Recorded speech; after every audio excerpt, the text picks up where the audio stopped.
everybody. Thank you so much for joining us for this tonight's event with Jürgen Krauss and Luisa Weiss. Before we start, just a few brief words on the technology. So at the bottom of your screen, you find a Q&A function, and in which you can ask your questions throughout the event.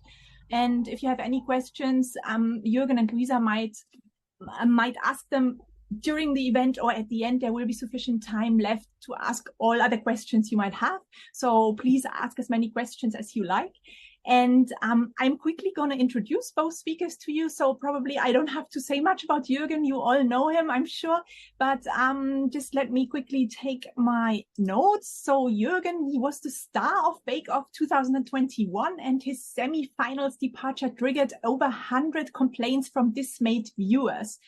His love for baking began during his childhood in the Black Forest, and he's currently based in Brighton in the UK.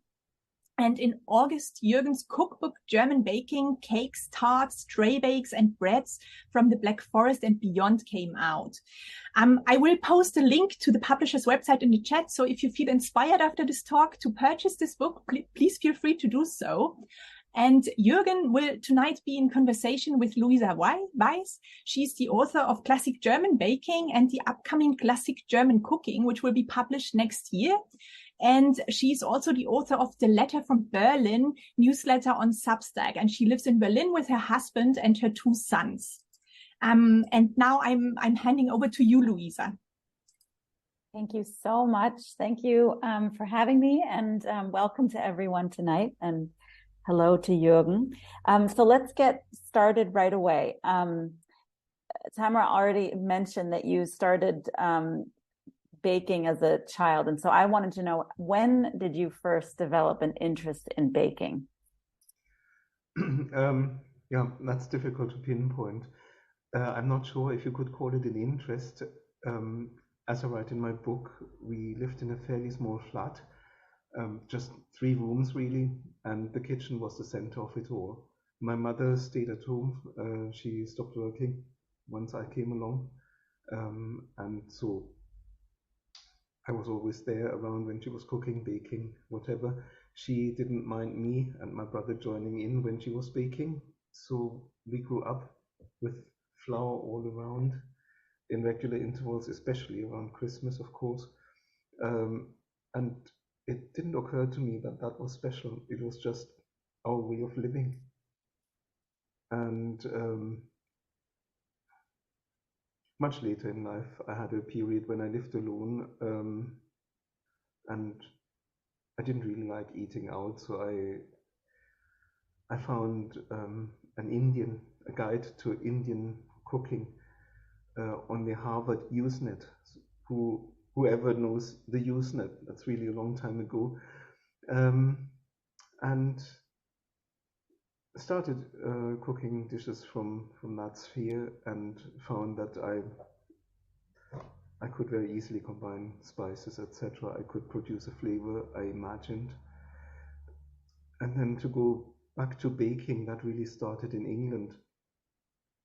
I was cooking all the time for my family, for my son and my wife. And around 2010, I started craving for German bread, and couldn't find it anywhere in England. I noticed that in the cookbook world, a lot had changed since I last looked at bread making in Germany. I tried it because bread making was just, for me, something else to cook. So I looked at recipes, but they were all short fermentation, lots of yeast, not really agreeable with any tummies. So yeah, a lot changed, and I found the book by Andrew Whitley, Bread Matters, where he explains why long fermentation is so important, and I really got very nice breads out of them. And then the book by Hamelman, which is kind of the Bible, the one bread book you need really, got me really going.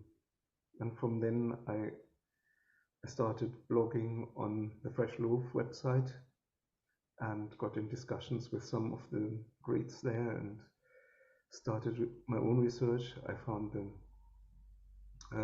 the documents from the German Institute for Grain Research, Detmolder Institute, and they're just leaflets with a diagram, but that diagram was enough for me with my background to turn it into huge spreadsheets where you just plug in how much bread you want to bake, and it will give you the formulas for all kind of Mischbrot from 20% dry up to 100% dry, following the same process, and it works like clockwork. So.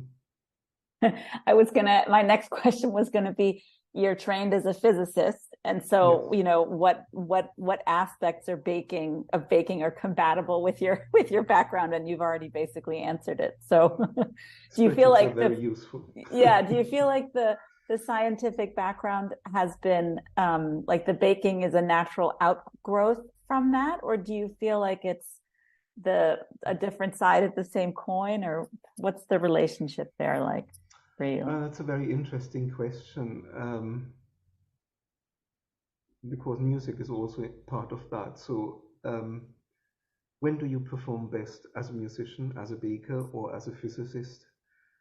It is when you are in the moment, when you are absolutely inside your work, inside your ideas, connected to the world through whatever you're doing at the moment, whether it's thinking about an abstract homework from university that can connect the weirdest parts of math, or some physics equations, or kneading bread, or being on stage in a performance of Monteverdi's Vespers. You have to be in the moment in any of these cases. I do remember on the physics side that I had this moment of light, bright light, of recognition on a walk at a time when I actually was quite depressed. I understood how ingenious this idea of mass is, as Newton used it. The thing that is pulled towards Earth, mm-hmm. and the thing that resists when you step on your accelerator in the car. How brilliant this idea is that the two are equal or have equal properties, that is really the foundation of that we can touch a table, that we can sit here and talk to each other. I had this realization in the forest. And in baking, things like that can happen when you realize a certain flavor or texture you like, and in music that will also happen when you see eyes light up in your audience. Speaking of audience, yeah, go ahead. Sorry. Unfortunately, we can't see our audience, but I hope to light up a few eyes. Yeah. Well, speaking of audience, I presume that a lot of people watching tonight are, of course, no youth from your time on television. And so I wanted to know, what was it like going from being someone who baked for pleasure and for their family to baking under such pressure and so many eyeballs, even if you knew that they were sort of behind a camera? Did you feel electrified by it, or was it, intimidating? How did that affect your baking and your general state of mind? Well, I felt actually very comfortable in the tent. At any given point, there are maybe 30 people in the tent, at least 30 people. There are the runners who carry the dishes around.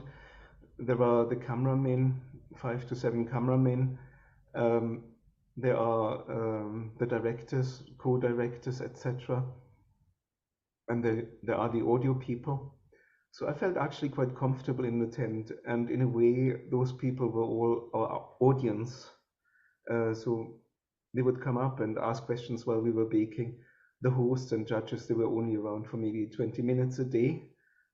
The main interaction was with cameramen and the audio men who were watching us and watching us, what we were doing with our hands, what we would put in the oven, mistakes we would make, strange ingredients we would use. I didn't think of the TV audience at that moment, and I didn't feel intimidated by it. Maybe a tenth of a second or something like that. Imagine that 15 million people will see that worldwide at some point, 6 million or so in the UK, and the rest via Netflix. But the real stress for me happened before going into the tent. So the day after I got the call that I'm in, I got by email the brief for 9 weeks worth of challenges. And that was an intimidating moment, opening that email. But then we had to deliver 2 recipes, 1 showstopper, 1 signature every week for 9 weeks, including photography, including the design of the challenge. Wow. That would be scrutinized by the foodies, by the home economists on the show. We weren't allowed to copy recipes from the internet, plagiarism. We had to come up with original ideas that fitted the brief. And still, sometimes we got the feedback in the tent from judges, you're not following the brief. So I'm not sure how close that works, but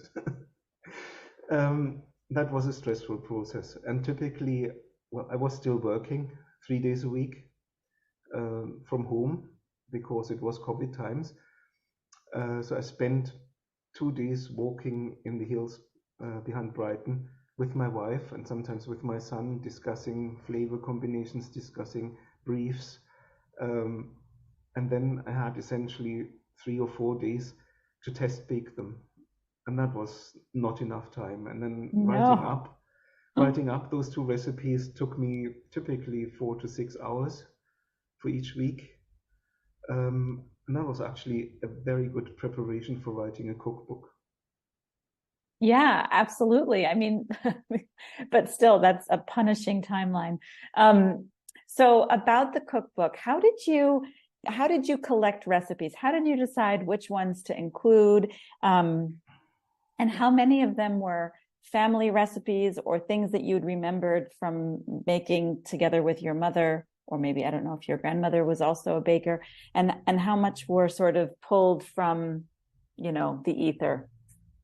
Well, the ether certainly takes some credit. Once my publisher and my agent and I were happy about the direction the book would go, I actually didn't have much difficulties putting the recipes together because the book was meant to be a representation of my childhood. A lot of these connections came back through Bake Off. I had forgotten a lot. And in many briefs for recipes on the Bake Off were statements like your favorite childhood toy, flavors you remember from your childhood, etc. So in our season, I think more than in others, there was some kind of going back Nostalgia. to childhood, to food memories of earlier ages. And that really was a huge factor for this book. So I had most of these recipes, well, I just had to write down a list, essentially. And there are a few different categories of recipes in there. Families' recipes in that sense don't exist, in that neither my grandmother's nor my mother kept a handwritten recipe book. Some people are lucky to have that, Giuseppe, for example, but my mother learned her cooking at school, and all Germans of that generation used the Schuler cookbook, of course, and then Dr. Oetker. So what I aimed for in my recipe book was to recreate the flavors I remember as a child, and it's not exactly the flavors as they come out if you make these recipes with modern ingredients, and especially with ingredients that are available in the UK. So I went to the internet and to Schuler and to other German cookbooks from the 20s, etc., for the general ideas, and then looked at my food, at my memory, and looked at what flavor and what process I would like to put out there. What were some of the ingredients that were hard to find or that are hard to find in the UK?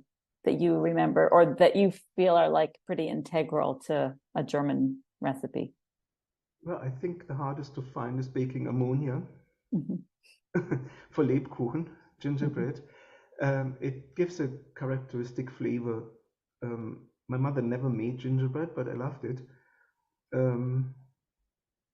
So there we go. I included that in my book. And other things is that in Germany, with the invention of paper sachets, Mr. Oetker, Dr. Oetker, created a culture where most recipe books use the sachets as a measure. In England, you have a teaspoon or cup. In Germany, you use a packet of pudding, a packet of vanilla sugar, and a packet of baking powder. Now, that's very easy if you know baking powder comes in 16-gram packets. Vanilla sugar comes, I think, in 7-gram packets. Yep. And pudding comes in 40 or 35-gram packets, which is mostly cornstarch.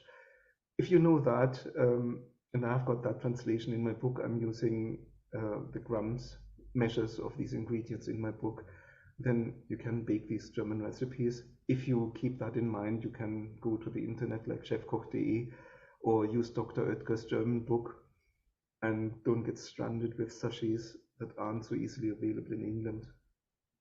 Right. But I think there's little and there's a German deli. Yeah, luckily the internet can help too. Yeah. Yeah, I find baker's ammonia also gives cookies of such a wonderful texture that's different than baking powder. They become sort of almost brittle and light. They have this really beautiful structure that you just can't get with baking powder, even double acting baking powder. Mm-hmm. So it's definitely worth seeking it out. I always kind of hate this question, but also I understand why people ask it. So I'm going to ask it of you too.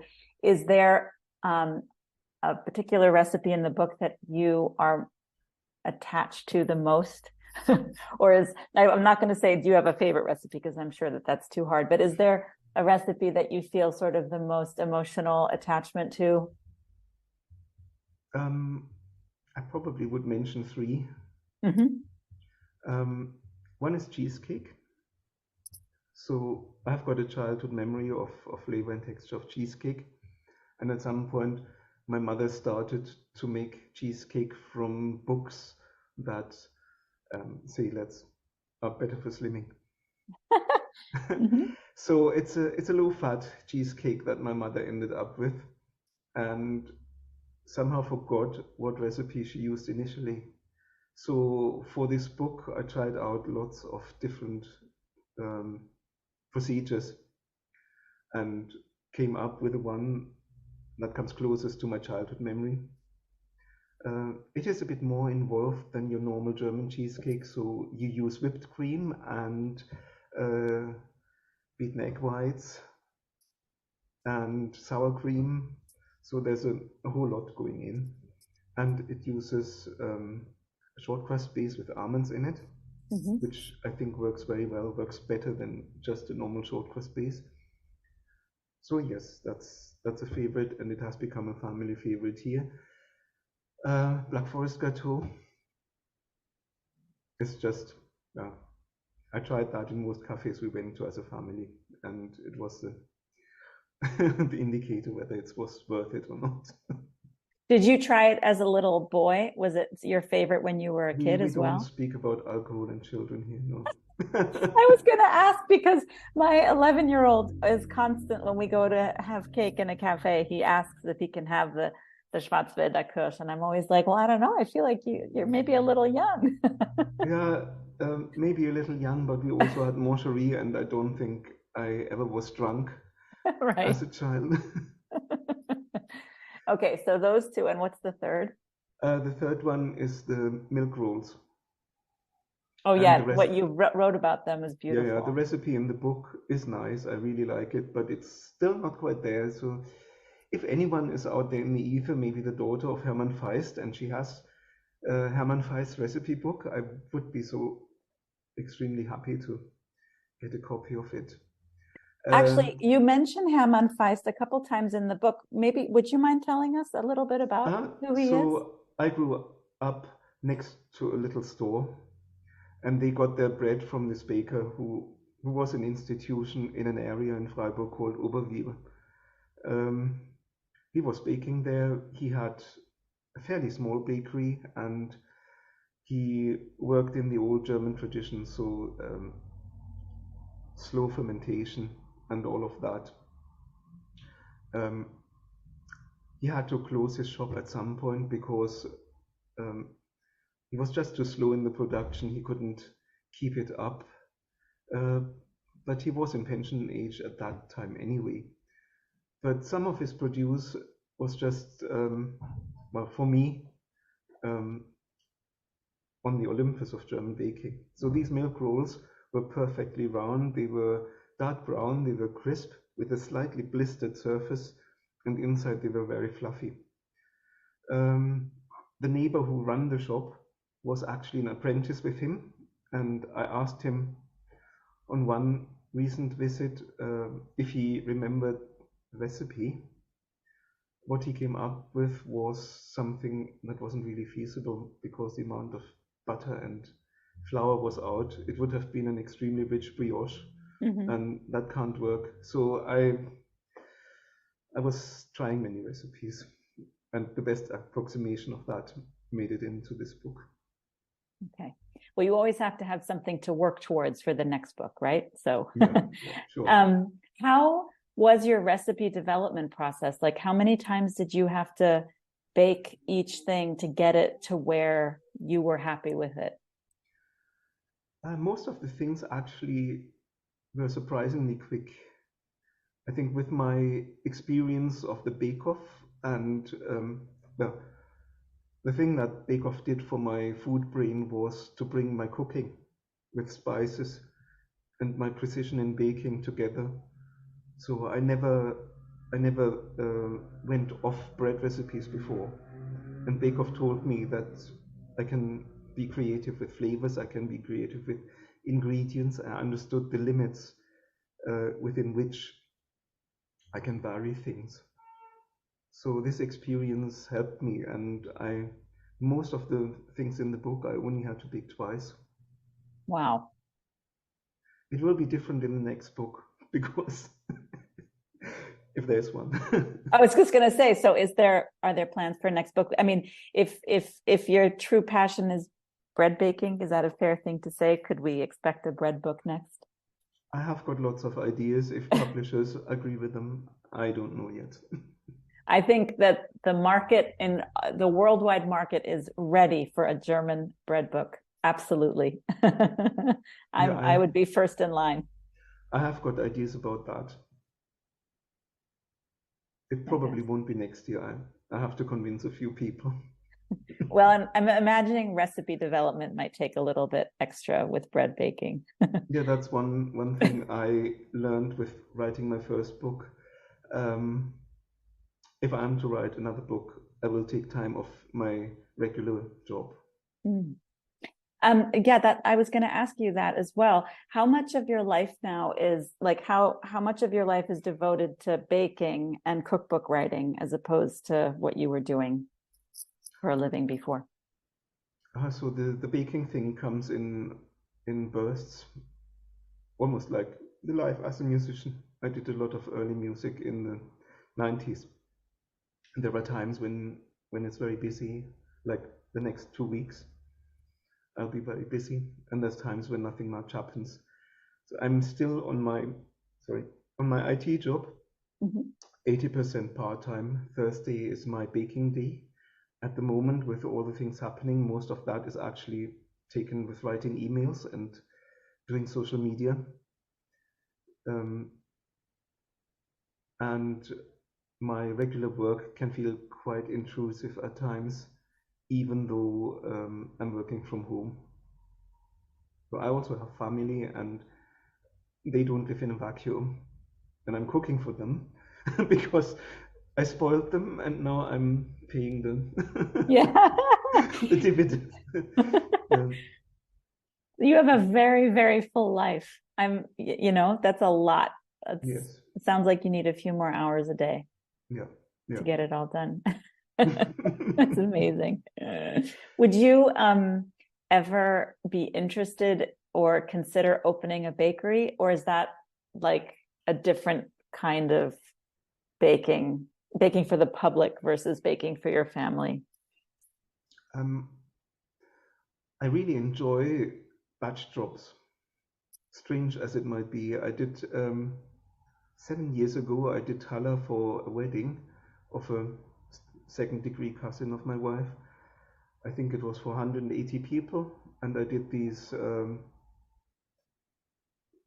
Hungarian wedding braids, which are in Himmelmann's book. So it's a circle with a 6-point star in the middle. I did that for 18 tables or so. I had the biggest size of useful boxes, 2 of them full of these braids. I was working between 3 in the morning and 8 in the morning. Oh my God. Having 3 batches at the go at the same time. And I really enjoyed that. So as a baker, it would be great. As a businessman, I don't think I have the brain. I don't think I would do it alone. I would have to feel safe. And I think opening a bakery, I would very quickly be in a position where I wouldn't actually touch the dough. Mm-hmm. I would be organizing, I would be finding people, which is very hard in England at the moment. Yeah. I think that seems to be an issue also in Germany, finding good bakers. Yeah. Let's see what the audience questions. Oh, okay. Well, so somebody asked, have you ever thought about producing and selling German bread in the UK commercially? So, okay. Yeah, I did actually sell just for the price of the flour I used, bread to a little cafe. And that was 80% dry and 30% dry with caraway seeds, and my very own rice sourdough bread. Oh, wow. Rice sourdough? Was it Yeah. gluten-free? It was gluten-free, yeah. I developed that before the big shops went on to using psyllium husks as a binder. And my wife thought I should open a factory. Yes. Yeah, but yeah, that went on for maybe a year or so. Okay. And then why did you stop? Was it just not scalable, or? It would have been scalable, but the sale of it, well, again, I haven't got the business brain, and in the shop I sold it to. They kept some back, and if you store this bread, first day is great, second to fifth day you have to toast it, and then it really becomes cardboard. So the experience I made with that is that people are excited, they get it, they kind of overeat, and then they keep it for longer, and then it goes into the waste, and then they won't buy it anymore. Right. So I think it's a tricky one. I think I would have to keep developing the recipe and add flavors or change the textures, etc. Mm-hmm. I think it would be a big project that would warrant my own bakery. Yeah, absolutely. Well, I would love to know how to make that rice sourdough. So do you still have your blog? Do you still blog with any regularity? No, I haven't done that for years now. Mm-hmm. On the Fresh Loaf, there was a group of bakers who were very active, professionals, and a few Americans who were really exceptional bakers. And I had a good rapport with them. So there were a lot of messages between us and comments. And at some point, the audience on the blog changed very subtly. So that was more about demonstrating rather than interacting. So in that phase, when it was interactive, we actually had a meeting of a lot of British bread makers from the blog. We met in a pub in Oxfordshire. It was, I think, 60 of us who met up. Wow. And it was amazing. But then something shifted. And and I lost the joy of participating in that. That's too And bad. to run my own food blog would take too much time at the moment. With a full-time job, now 80% job going on as well, it's just not feasible. Yeah. Well, I mean, I guess that's where Instagram can sort of fill that gap, right? It can be a place where you share your thoughts on food and baking and connect with your readers without having to commit to writing blog posts. And yeah, and it still takes time, and I still have a bad conscience not to be on the spot when people ask questions or have a demand. So I posted about this toast board a few days ago. I've got the recipe ready. I've got the graphics ready for the recipe. I just need to find time and the brains to put it out there. Well, the brains you have, the time not so much. Sometimes the brains are full of database code, and sometimes the brains are full of early music. That's amazing. Early music. Blow it away and get the bread in there again. Exactly. And then 80% hydration and all the math that goes along with that. If you had to choose between sweet bakes and savory bakes, like not bread necessarily, but savory things like Lebkuchen or something like that, what would be your favorite? I think savory would be. Yeah. Yeah, with sweet, I actually feel always a bit divided between, well, flavor and health issues. I really don't like using a lot of sugar. When I saw how much butter goes into a brioche, that was it. I think I baked 3 or 4 batches of brioche in my life. And then I don't want that. If I want to eat brioche, I go to a good shop and buy one. But yeah, I know what it is. Yeah. Do you keep any of your sort of German baking traditions that you remember from your childhood? Do you keep them with, like, did you introduce them to your nuclear family? Does your son like to bake with you? And no, it's not like that. I mean, my son can bake.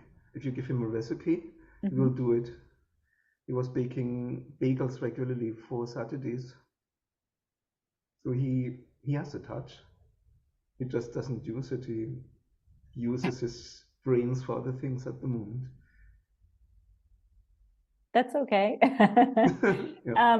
So Yimin Perko is asking, we want to celebrate Erster Advent, the first Advent, with lighting the first candle and a special bake. Could you inspire us with what to bake? What would you do for this Advent's coffee table? If I look at my book, let's do a bit of PR there. I think the raisin and cinnamon braid would be a nice one for a coffee table at Advent. The cinnamon makes it Christmassy, but it's not that Christmas focused. It's not Christmas biscuits or Stollen or something like that. It also doesn't need to sit around to really develop flavor. And it's a lovely dough to work with.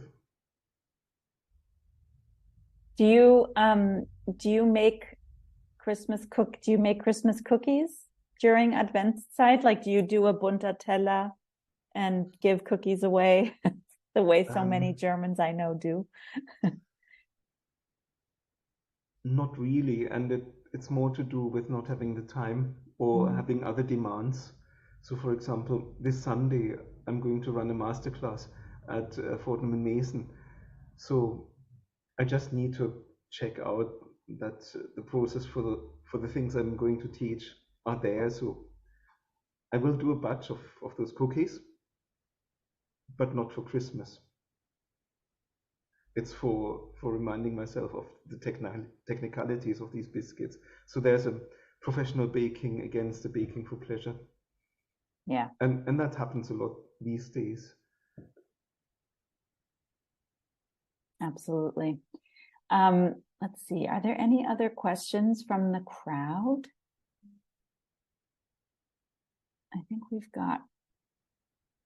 Oh, Christiane Backer wants to know, where are you based in the UK?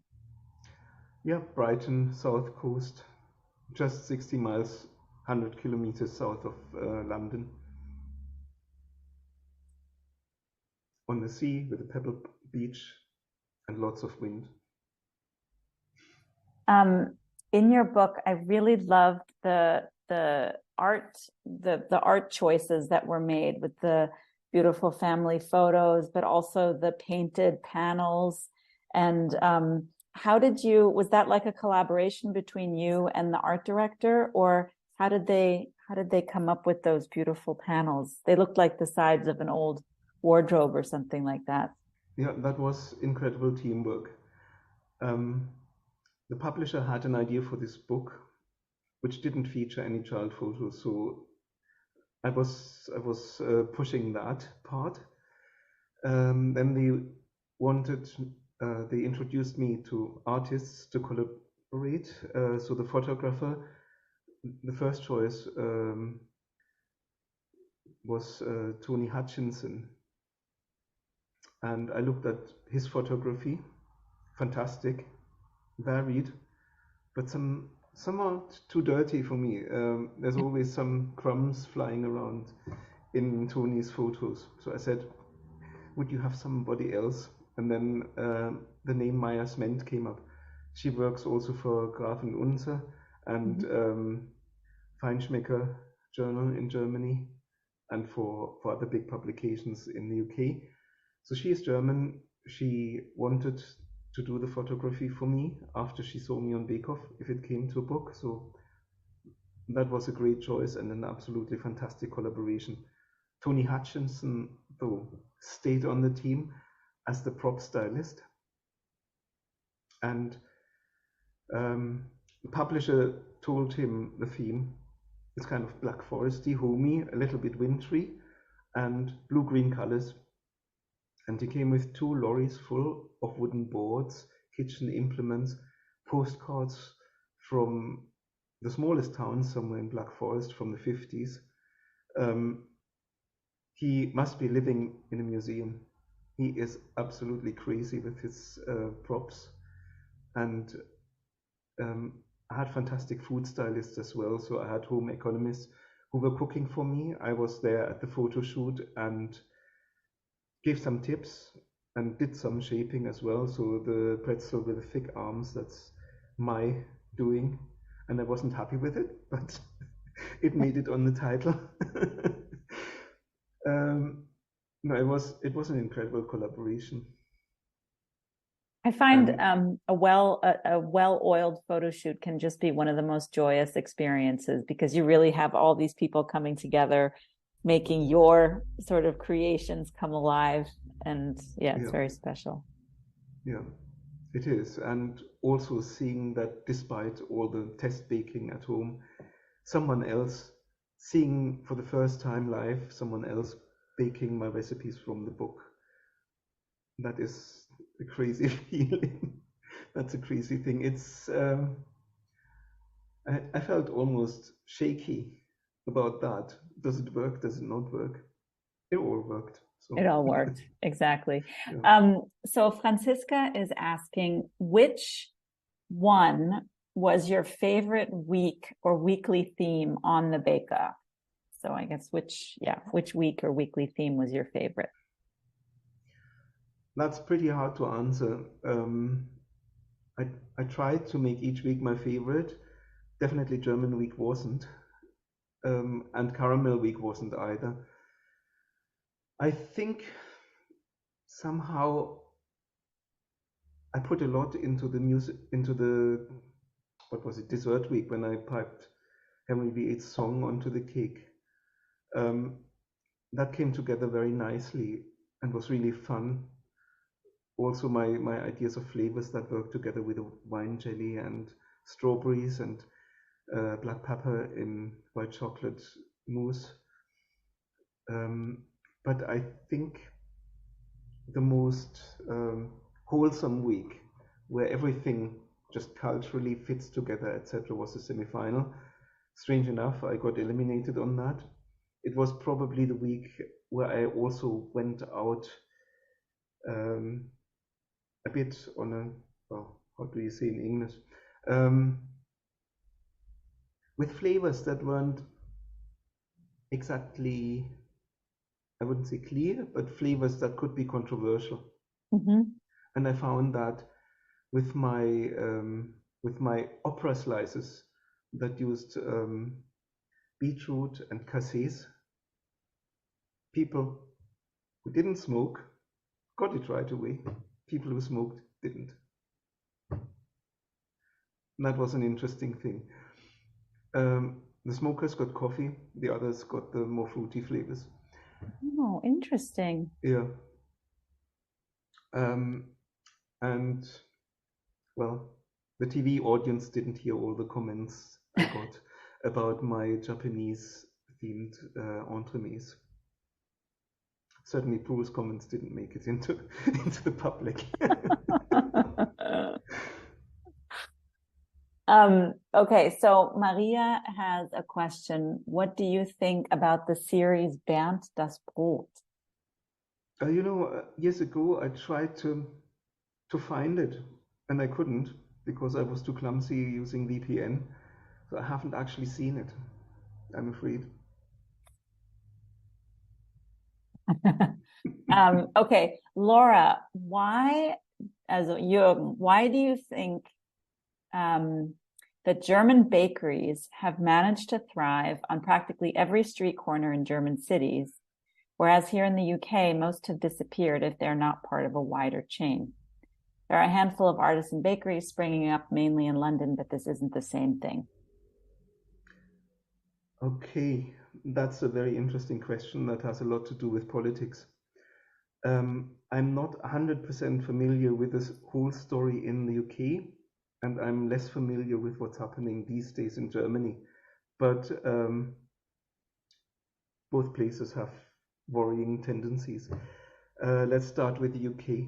After the Second World War, there was one big word around in the UK, which is nationalization and unification. So before the Second World War ended, there were probably 12 or 14 railway companies in England. All had their own shops, all had their own locomotive types, all maintained their own tracks. And after the Second World War, all was put together into one thing, one locomotive type. They maintained the tracks, etc. In terms of railway, in a way that worked, but Britain, I think, lost about 2/3 of their whole railway tracks in that process in terms of rationalization. Something similar happened in the bread world. So the mills were centralized. Before, you had plenty of mills all around the country, and most of those were bought up by, I think, 4 big millers. And similarly, the bakeries were bought up by a very small handful of industrial bakers. The Churleywood Institute, similar to the German Grain Institute, devised the bread process. In Germany, they devised the bread process to make the best possible bread on an industrial scale, which resulted in the Detmolder's 3-step process, which makes fantastic rye breads. Pretty much every German baker uses this process for rye sourdough breads, more or less varied, but it's the foundation of most of the bread you buy in Germany. In England, the Institute's aim was to make the cheapest possible bread, which means bread is sold by weight. So how can I make bread heavy? Which is pretty awful. Put chemicals in to store more water. And how to reduce the fermentation times and the gluten development times. Use huge mixers with powerful motors, etc. So almost overnight, an artisan bakery owned by a local person turned into a place with shelves of plastic wrapped square loaves almost overnight. And as the stats go, the bread consumption before the Second World War and after the Second World War in Britain per capita was the same, but only half the British continued eating bread. Because of these changes? With these changes came a huge cultural shift. And of course, Britain still suffers from that. And all these artisan bakeries springing up in London and elsewhere, they come from actually the American sourdough revolution. The Americans found that sourdough is something great, and that kind of came back into Europe via that way. What's happening in Germany, I only get the headlines from my parents when we visit them, but they are very unhappy with what happens. All these street bakeries that are in Germany now, most of them now use par-baked material. So there's one or two big companies that bake the bread, and it's baked to 80%, and the franchise baker at the corner buys an oven that is especially designed to finish off those pre-baked pretzels, loaves of bread, what have you. Another thing is that I think the same companies sell bread mixes where you just put water in. You mix it up, you let it rest, and then bake it off. So real artisan bakers have become quite rare. I think in Freiburg there are a handful left, maybe 5 or 6, I don't know. I need to look into that for book number X. Yeah, I think it is actually quite tragic in a way that this artisan handcraft, which is really such a huge part of German identity and German food culture, has been devalued so much. And there is, as an American, I think there's something sort of poetic about the American bread revolution making its way back to Europe. Because Berlin also has quite a few artisan bakers making really beautiful bread, but they're not Germans and they're not making German bread. They're making French and Italian and American sourdough breads, which are absolutely wonderful, but they're not German. And I just think that it's, it would be wonderful if we could get sort of young Germans too, back in on the wonderful thing that is this handicraft. So you need to write your book. I believe that's happening, and I'm really happy to jump into that. There's another thing with the German bakers. I try to get in contact with Bäckerinnung and others, and I didn't get any responses, probably because I'm not a professional baker. And that's very tragic for the craft, because they shut themselves off from people who are interested and who might bring new ideas. So there's somebody in Freiburg called Brotbruder. I had an interview with a journalist in Freiburg, and she knows all the mills around and all the artisan bakers, and she's very, very keen for me to get in touch with him. So when I go to Germany on Christmas, I'll visit him in his shop and hope to do a shift of pretzel making with him. Oh, wonderful. I think what he does is he bakes during the day. So that's a cultural change, not having certain breads at the morning for the morning table ready, but having them made at a time when people actually are willing to work. And I think he has a lot less problems finding skilled bakers. Yes, that's a very, very good point. That seems to be the trend in England as well, among the artisan bakers. So they might have less choice. They might not have fresh bread first thing in the morning, 6:30 if you want. But it is a way out of this crisis. Yes, that's a very good point. Isabel has a question for you about the bake-off. Did you sometimes get given extra time in the challenges if you really hadn't finished on time?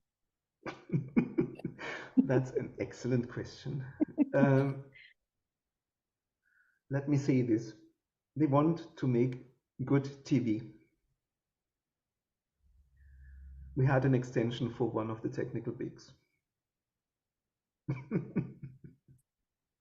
You heard it here. I have signed my soul away, and now the devil is coming. Okay, Sean Bish has a question. You may not watch other cooking programs, but you might have heard some unusual pronunciations of spätzle, rösti, and so forth. Isn't it good to see these items getting exposure in British cuisine? Well, yeah, I love that. And I would love to give German cuisine more exposure in Britain. And, well, Louisa, there's your book to come. Yeah. No, I really like that. I think it's undervalued, and there's also some strange cultural thing going on. You can mock the Germans. You can use prejudice for German food and German goods, and which you wouldn't ever do with others.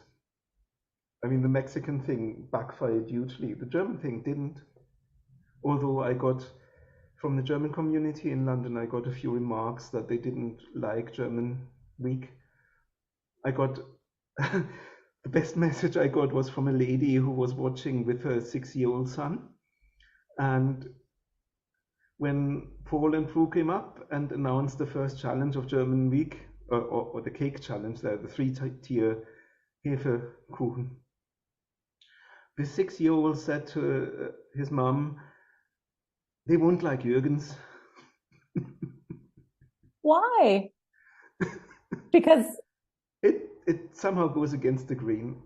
I understand the producers want to create challenges that go against the grain in order to get creativity out. Yeah. Well, I ran into the trap, and it is very hard. It was very hard for me to shed the Germanness and just see it as yet another challenge in an Anglo cooking show. Yeah. But I mean, there are quite a few parallels that I perceive between German cooking and German food culture and English cooking and English food culture. They're not that far apart, right? I mean, the English appreciate a cup of tea and a piece of cake just as much as the Germans do, wouldn't you say? They do, but it looks very different. Mm. I mean, it changes again due to food programs, but look at something like a walnut coffee cake in England. You wouldn't sell that in a German bakery. No. Nobody would buy it. or an apple crumble. But you get served it in the best hotels in England. Mm-hmm. And that's a very different culture to me. Maybe it's more the other way around then. Maybe the English can get on board with the German bakes. More likely. I think it's always good if it goes both ways. Yeah. If you stay conscious about the roots and don't forget your own roots in the whole thing. Exactly.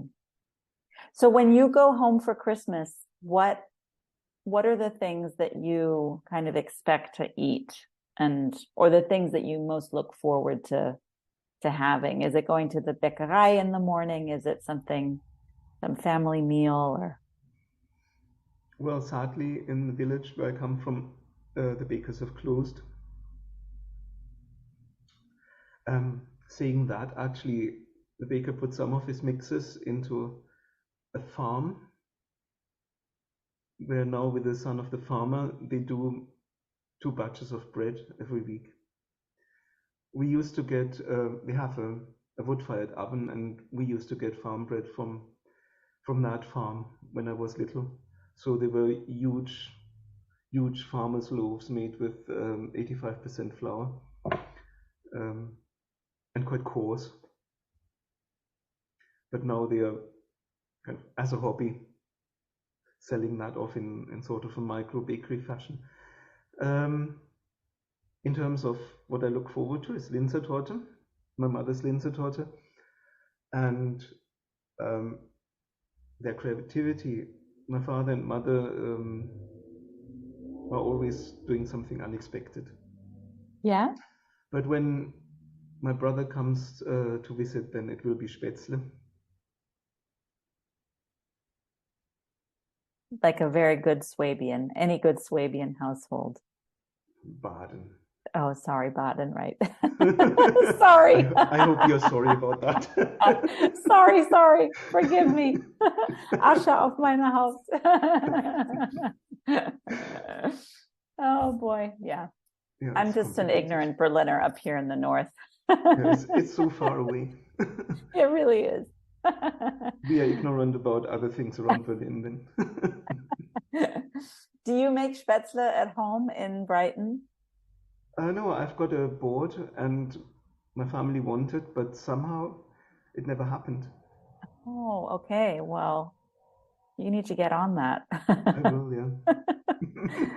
A friend of mine who helped me write my baking book actually is married to a man from Reutlingen, and she recently sent me an amazing video of a woman cutting the Spätzle off the board, and it was mesmerizing. I'd never seen that particular technique. She kept dipping the board into the water and then sort of smearing the dough and dipping it back into the water. It was wild.